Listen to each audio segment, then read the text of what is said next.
नमस्कार दोस्तों, स्वागत है आपका MLS न्यूज़ हिंदी में। तो दोस्तों आज एक बहुत ही बड़ी खबर निकल कर सामने आई है और ये खबर साफ साफ इशारा करती है कि रशिया अब बर्बादी की कगार पर पहुंच चुका है और आने वाले समय में रशिया और ज़्यादा बर्बादी की तरफ बढ़ सकता है और आने वाला समय रशिया के लिए बहुत ही ज़्यादा खतरनाक और दर्दनाक हो सकता है। तो दोस्तों आप सभी लोग जानते हैं कि रशिया के इकोनॉमिक हालात आज की डेट में सही नहीं है। सिर्फ दो ही तरीके हैं जहां से रशिया को पैसा मिलता है। तो यहाँ पर दोस्तों पहला है ऑयल और गैस। रशिया काफ़ी बड़ी मात्रा में ऑयल और गैस बेचता है और दूसरा है उसका हथियार बेचकर। वहीं हम बात करें हथियार बेचकर जो रशिया पैसा कमाता है तो इसलिए भी ज़्यादा इम्पोर्टेंट है जहाँ से वो अपने सारे एडवांस हथियार बनाता है या फिर नए नए एडवांस हथियार डेवलप करता है और ये हथियार ही है जिसकी वजह से वो अमेरिका को चुनौती देता है, क्योंकि दोस्तों वो हथियार बेचकर ही उनसे आने वाले पैसे को नई नई रिसर्च करने के लिए वो यूज़ करता है और उसी के दम पर दोस्तों आज एक रशिया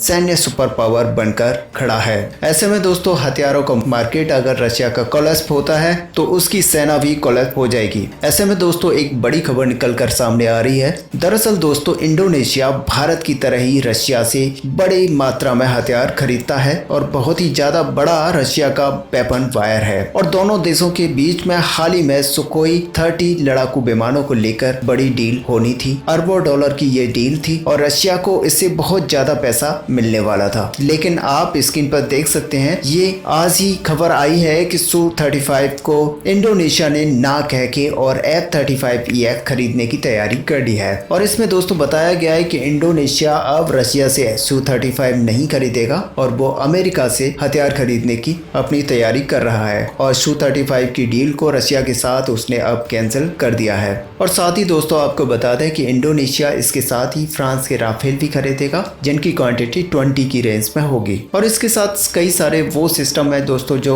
इंडोनेशिया ने डील कैंसिल कर दिया रशिया के साथ। छोटे बड़े इक्विपमेंट थे जिनको वो खरीदने जा रहा था। यानी कि एक तरह से देखा जाए तो इंडोनेशिया भी अब पूरी तरह से रशिया से शिफ्ट होकर अमेरिका की तरफ जा चुका है और ये बहुत बड़ी बात है क्योंकि दोस्तों ये पैटर्न सारी दुनिया में आपको देखने को मिलेगा जब रशिया वाले जो कस्टमर्स हैं वो अमेरिका और वेस्टर्न कंट्रीज की तरफ चले जाएंगे। अब इसमें दोस्तों देखने वाली बात यह है कि आखिर ऐसा क्यों कर रहे हैं देश जो रशिया को छोड़कर अमेरिका या वेस्टर्न कंट्रीज की तरफ जा रहे हैं। तो सबसे बड़ा जो कारण माना जा रहा है वो यह है कि रशिया और चाइना दोनों एक तरह से अलायंस बनकर चल रहे हैं और रशिया आज चाइना की बी टीम बना हुआ है और ज्यादातर देशों को आजकल चाइना से खतरा है। खास करके हम बात करें कि एशिया के देशों में तो वहां पर चाइना एक तरह से बड़ा खतरा माना जा रहा है और रशिया जिस हिसाब से चाइना का साथ दे रहा है वह किसी भी देश को अखरेगा ही अखरेगा। और इसका अगर छोटा सा एक एग्जांपल लें तो भारत और इंडोनेशिया दोनों ही भारी मात्रा में रूसी हथियार खरीदते हैं और ये बहुत ही ज्यादा बड़ी क्वांटिटी में होता था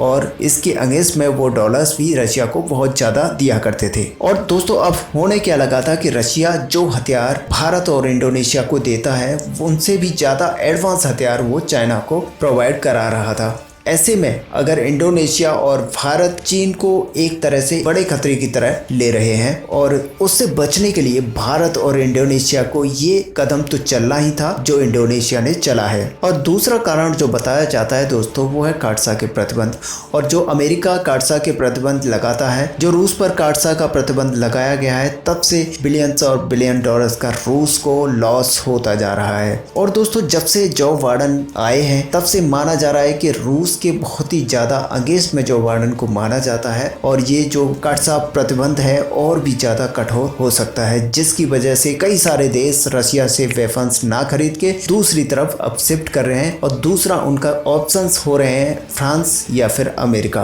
और इसीलिए दोस्तों रूस का जो हथियार मार्केट है वो बहुत ही जल्द कोलैप्स करने की कगार पर खड़ा हुआ है और अगर हथियार मार्केट कोलैप्स करता है तो फिर रूस की सेना भी उसके साथ कोलैप्स कर जाएगी और रूस जो महाशक्ति बना हुआ है वो भी एक तरह से नीचे आ जाएगा। अब दोस्तों आपका मानना होगा कि भारत और रूस बहुत ही अच्छे दोस्त हैं तो क्या भारत रूस की मदद कर सकता है, लेकिन आपको बता दें कि भारत इसमें रूस की मदद नहीं कर सकता क्योंकि भारत खुद अपने आप को आत्मनिर्भर बनाने में लगा हुआ है जिसकी वजह से वो ज़्यादा अहमियत रूस को नहीं दे सकता और वहाँ से वो हथियारों की बहुत ज़्यादा खरीद नहीं कर सकता क्योंकि आत्मनिर्भर भारत बनाने के लिए भारत अभी सबसे सबसे ज्यादा जोर दे रहा है मेड इन इंडिया पर, और वो ज्यादा से ज्यादा हथियार अपने यहाँ बनाकर एक्सपोर्ट करने की फिराक में लगा हुआ है, जिससे भारत अगले 2 से 4 साल में एक्सपोर्ट करना भी शुरू कर देगा अपने हथियारों को। तो ऐसे समय में दोस्तों आपका क्या मानना है, क्या भारत को रूस का और साथ देना चाहिए? आप अपना व्यू हमें कमेंट बॉक्स में लिखकर बता सकते हैं। तो मिलते हैं दोस्तों नेक्स्ट वीडियो में,